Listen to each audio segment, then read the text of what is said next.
entrevista no ano 2015, cando o PSOE venía ao goberno da Diputación, un medio dos aquí presentes, xornalistas aquí presentes tamén, facíamos unha pregunta nesa entrevista: que iba a significar para Carballo que o diputado Xosé Regueira estivera na Diputación do Goberno?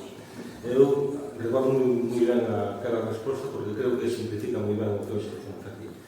Pois ia significar simplemente que Carballo iba a recibir o que lle corresponde de recibir unha administración como a Diputación da Coruña.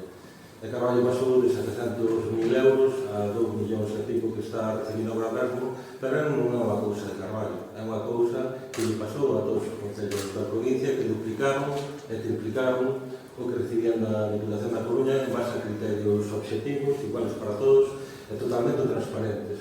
Eu creo que ese é o gran éxito do plan. Un plan que, se hoxe tivéramos a desgracia de que se dera por razón ou a circunstancia que fora, pois deixaría prácticamente ao borde da desaparición, falando de servizos, a maioría dos concellos da provincia de Coruña. Seguramente os máis pequenos non serían capaces de sobrevivir. Un plan que ademais é dinámico, que cada ano temos a posibilidade de incrementar as súas cuantías, e así se fai.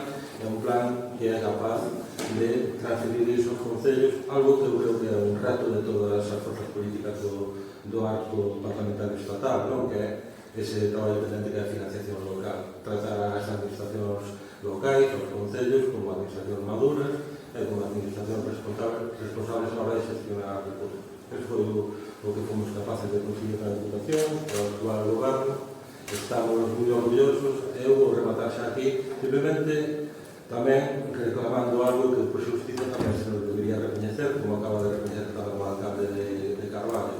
Moitas veces as administracións locales valoran dunha maneira moi radical e con grandes titulares en prensa, subvencións que son puntuales e con as cuantías moi moderadas, e en cambio xa case non se valora o plan único por ser un plan que é ordinario, que cada ano lle transfire unha xente cantidad de recursos aos municipios da provincia, que parece que toca porque ten que ser así. E non ten que ser así.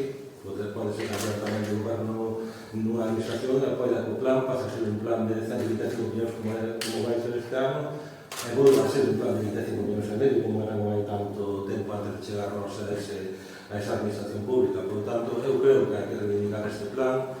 Os concellos deberían reivindicar moito máis este plan do que están reivindicando. Eu agardo que outras administracións con orzamentos que se enuncian en miles de millóns de euros, pois sexan no futuro inmediato capaces de transferir xa non digo 125 millóns, pero 200 millóns, non? Porque temos que recordar, aquí se remato xa de a miña intervención, que a Diputación vai transferir 125 millóns de euros aos concellos da provincia de Coruña cun orzamento inicial de 207 millóns, 220 millóns, se non me equivoco.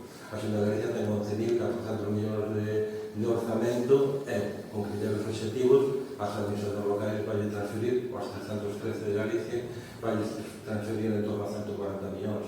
Eu creo que para non ser a Diputación da Coruña unha administración, que é unha administración local responsable do financiamento local, creo que estamos facendo un esforzo que eu considero, non teño dato concreto, que moi poucas, se hai administracións provinciais do Estado, están a facer. Eu creo que somos un exemplo, e temos que